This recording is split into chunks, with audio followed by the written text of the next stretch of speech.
"I've been waiting for so long," Nancy said, looking up and meeting my gaze. Her words left me dumbfounded. Nancy nodded emphatically, wiping her tears with a handkerchief, then began to share her story. "The truth is, I've been attending all those matchmaking events to find someone. 8 years ago, I met a man just once. I don't know his name, but I knew he worked at that trading company. So I asked my dad to introduce me to someone who has been at the company for 8 years. But with just that information, it was impossible to identify him." The barrage of questions I had answered earlier was apparently to determine if I was the one she was searching for. Since it would be inappropriate to ask a lot of personal questions through Mr. Wilson, they resorted to the blind date format. The story Nancy shared next would significantly change my life. "My name is Richard Jones. I'm 42 years old. I'm an office worker at a trading company. I joined the company at 22 right after graduating college. It's been 20 years since then. In that time, many things have happened. My talented colleagues have set records for early promotions, started businesses overseas, and acquired lovely homes with their families. Even I, who had no interest in climbing the corporate ladder, found myself managing several subordinates as a middle manager. 20 years is indeed a significant amount of time. However, there are things that never change, no matter how much time passes. That's human nature. I lost my father in a car accident when I was a child and have lived with my mother since then. My paternal grandparents passed away early, and we were estranged from my maternal relatives. Suddenly becoming a single-parent family, we had no one to turn to in times of need. Although we received my father's insurance payout, it was not enough for the two of us to live on. My mother, who had always been frail, worked tirelessly day and night to put me through college. Thanks to her, I graduated from college and joined this trading company. Now my mother has retired and tries to take care of her health. However, even after I started working and sending her money, she never spent it on herself.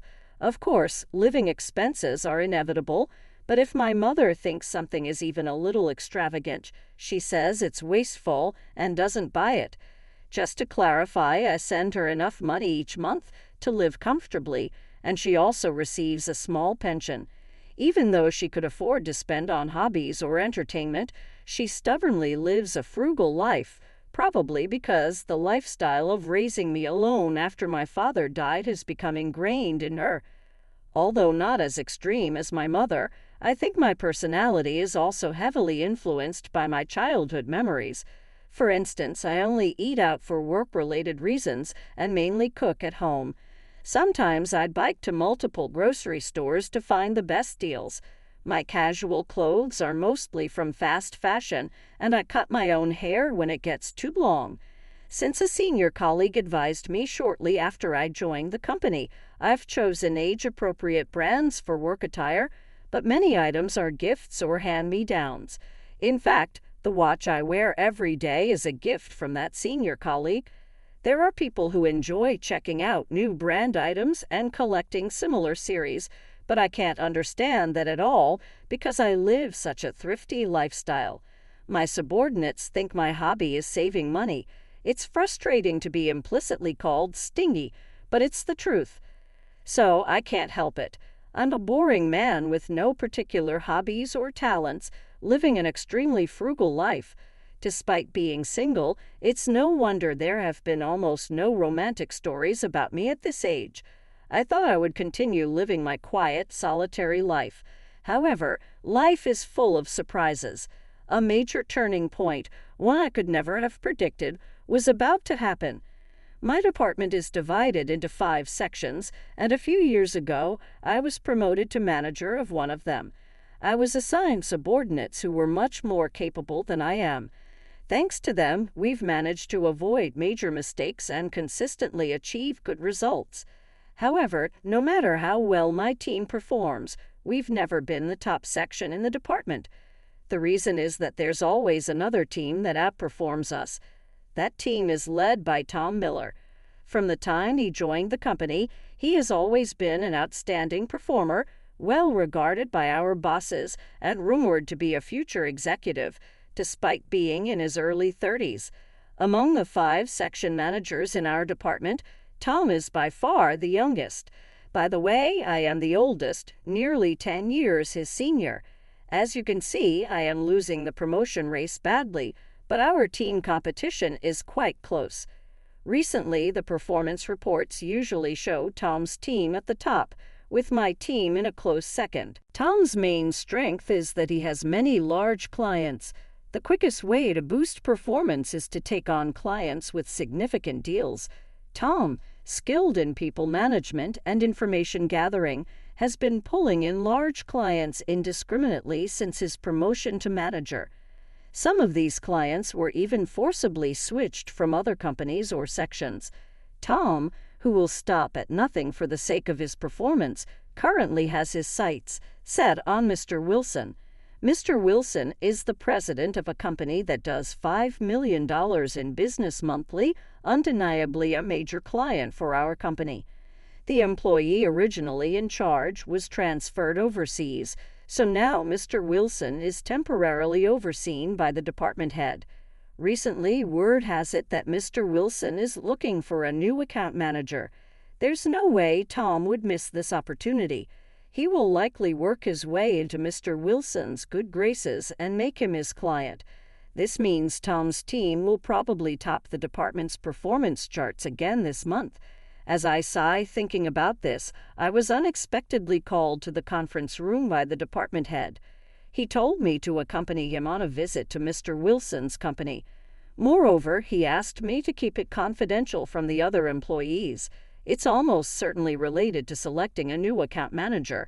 I was surprised to be considered, but I couldn't pass up this opportunity. However, after putting in my best effort and meeting with Mr. Wilson alongside the department head, I was quickly disappointed. Mr. Wilson barely greeted us before starting a conversation completely unrelated to business. "Would you consider matchmaking with my daughter?" I was stunned by the sudden mention of matchmaking. I must have looked quite foolish, but Mr. Wilson continued without noticing my reaction. "Richard, do you have a girlfriend?" "No, I don't have a partner at the moment." "In that case, I'd like you to meet my daughter. Don't worry about me or the company. You can refuse if you want. This is a personal request." Mr. Wilson told me this calmly, despite my obvious confusion. Honestly, I was very surprised. But as a single man without a girlfriend, I had no reason to refuse. Besides, if I declined, I didn't know what the department head who introduced me would say. So I decided to accept the matchmaking. I'm grateful for the opportunity. I'd be happy to meet her. "Good, I'm glad to hear that. I'll send you the details later." Mr. Wilson nodded in relief. After talking briefly about work, my first meeting with Mr. Wilson came to an end. It seemed that the main topic was the matchmaking, and the business talk was secondary. Later, I heard from the department head that recently Mr. Wilson has been setting up matchmakings between his daughter and single employees. Apparently, the president's daughter has a difficult personality, and the employees who go on these matchmakings come back deeply depressed. Moreover, they get flatly rejected after just one meeting. Even Tom couldn't win the daughter's favor and has now shifted his focus to impressing Mr. Wilson directly.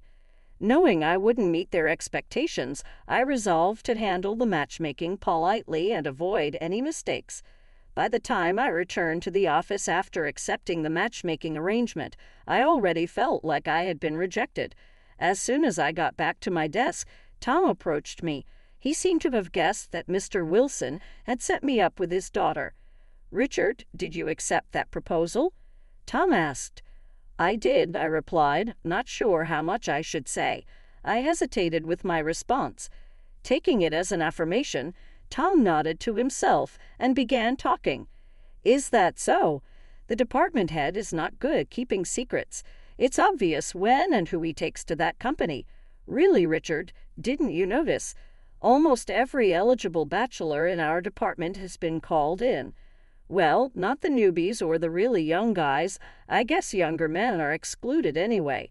Everyone who's been asked has been thoroughly defeated by that difficult young lady." Tom smirked with his thin lips.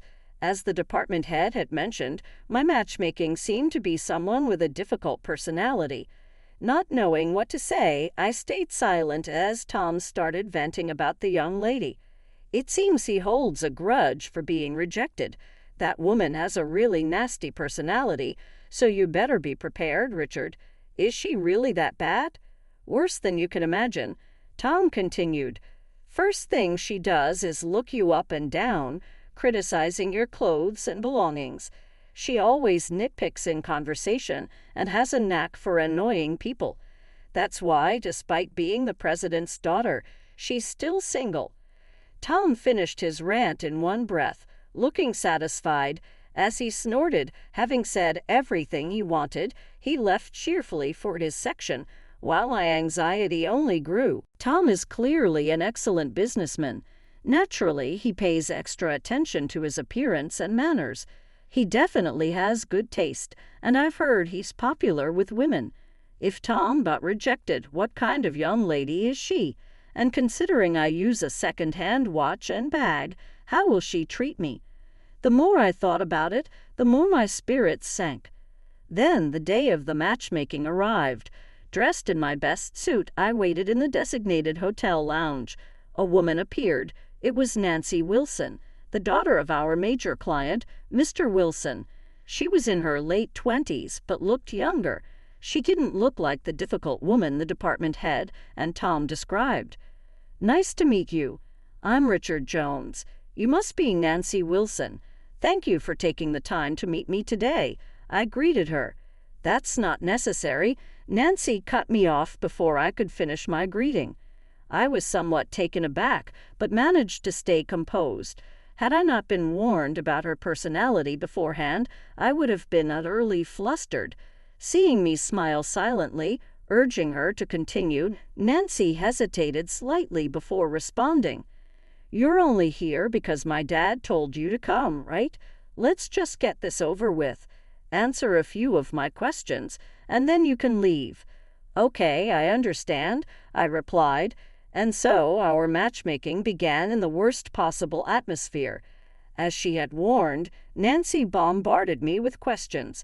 They ranged from typical topics like work and family to more specific ones about my clothes and what I usually eat. There were also some peculiar questions, like whether I buy plastic umbrellas at convenience stores or if I like mint-flavored candy. Despite not understanding the purpose of these questions, I answered them all honestly. Then something strange happened. Nancy's attitude towards me began to soften. She now had a childlike expression of surprise and expectation, a stark contrast to how she was just 10 minutes earlier. As I watched her transformation in astonishment, Nancy suddenly started to cry, overwhelmed with emotion. "What, Nancy? Are you okay? What's wrong?" Taken aback by the sudden turn of events, I asked her anxiously. Nancy looked up, staring directly into my eyes. "I've been waiting for so long." "For so long," she said. I could only repeat her words, dumbfounded as Nancy nodded emphatically. She wiped her tears with a handkerchief and began to explain. "The truth is, I've been going on all these matchmakings to find someone." "Really? Who are you looking for?" I asked. "Someone I met just once about 8 years ago. I don't know his name, but I knew he worked at that trading company. So I asked my dad to introduce me to people who have been with the company for 8 years. That alone isn't enough to identify a person. The questions I had answered earlier were apparently to determine if I was the one she was looking for, since she couldn't ask a lot of personal questions through Mr. Wilson. They used the matchmaking format instead.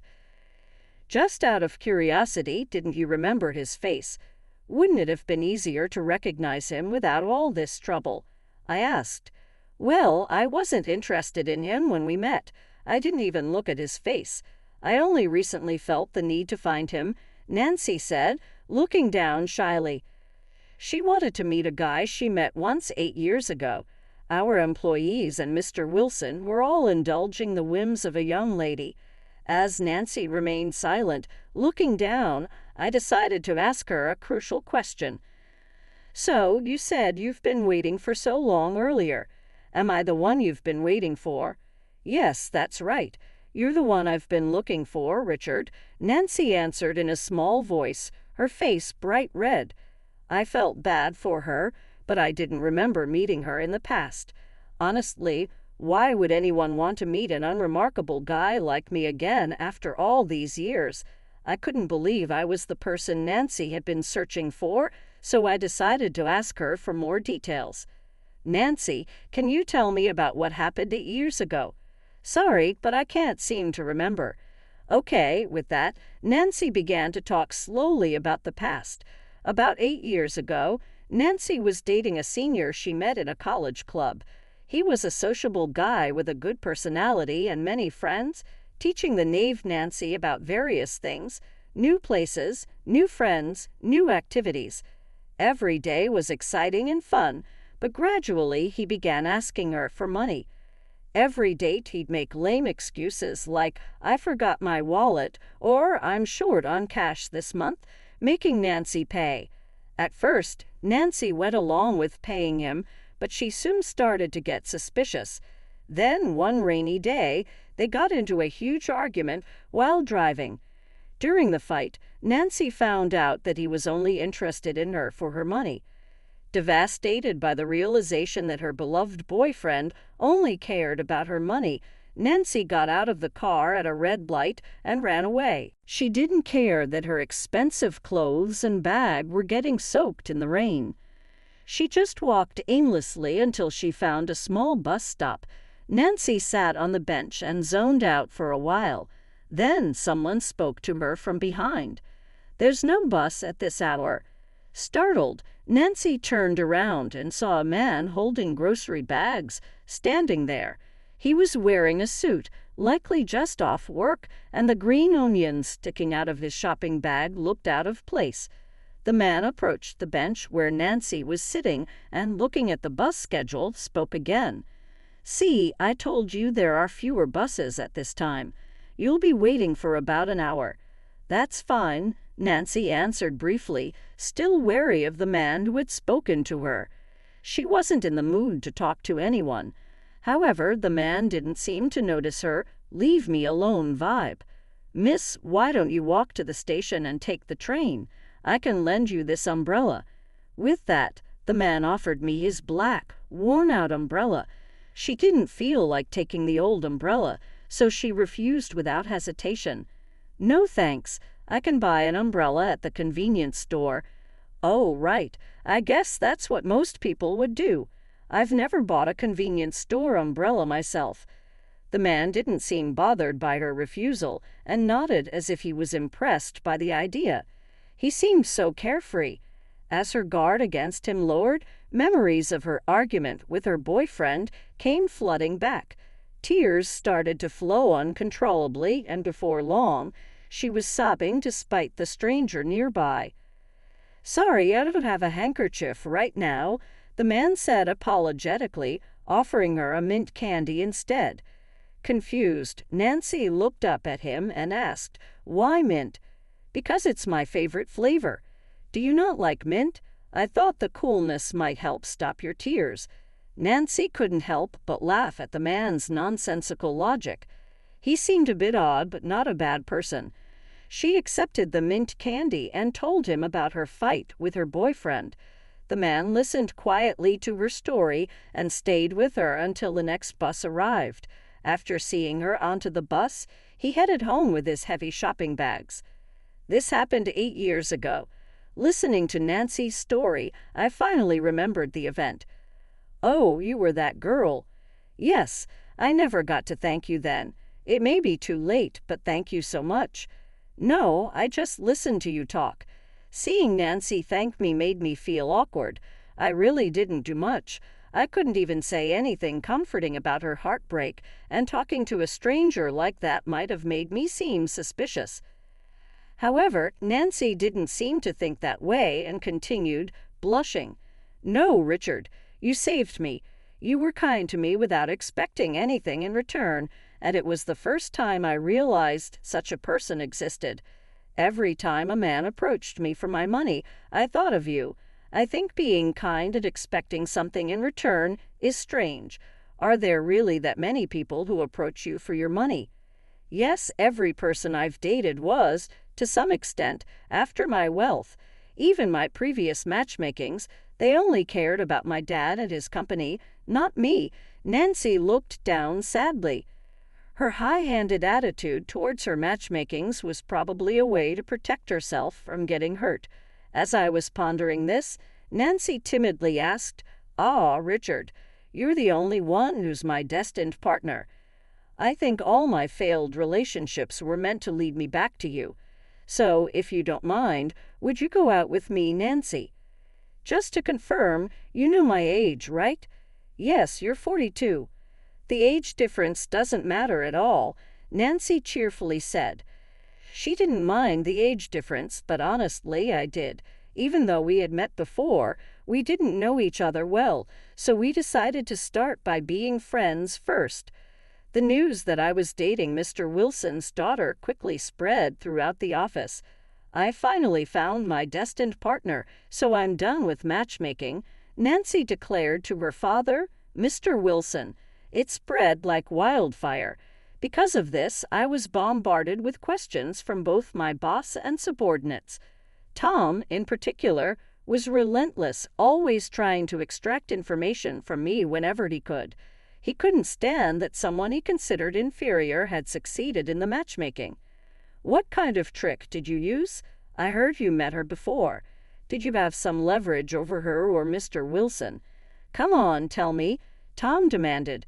Even though I explained that I didn't do anything special, Tom wasn't satisfied. For a while, he even neglected his own duties to shadow me. After a stern warning from the department head, he became relatively quiet, but I still caught him staring at me from his desk occasionally. It was unnerving, and I wished he would stop. Tom's obsession with me affected his performance, leading to poor results for his team. They kept making significant mistakes, and their performance plummeted. His aggressive sales tactics likely contributed to the decline. With Tom's team faltering, my team finally achieved the top spot. Regardless of the reasons, it was gratifying to see my hardworking subordinates get the recognition they deserved. In my personal life, I continued to date Nancy, and a year later, we got married. Since I had already met her parents early in our relationship, everything went smoothly. Though I was concerned about our age difference, Nancy's parents surprisingly had no objections. I later heard that Nancy had told Mr. Wilson, "If you say anything bad about Richard, I won't speak to you, Dad." I had suspected it when he arranged our matchmaking, but it seems Mr. Wilson is quite lenient with his daughter. My mother also took a liking to Nancy. Although their sense of money is quite different, my mother and Nancy get along well because of Nancy's cheerful personality. In fact, things my mother ignores when I say, she often listens to when Nancy says. Thanks to this, my mother, who used to live a frugal life, now goes out to eat and shop with Nancy. While she still firmly refuses expensive gifts from Nancy, it's heartwarming to see her gradually get used to a more comfortable lifestyle. Having endured hardships for so long, I hope she now uses her time and money for herself. Watching the two of them happily choose clothes together,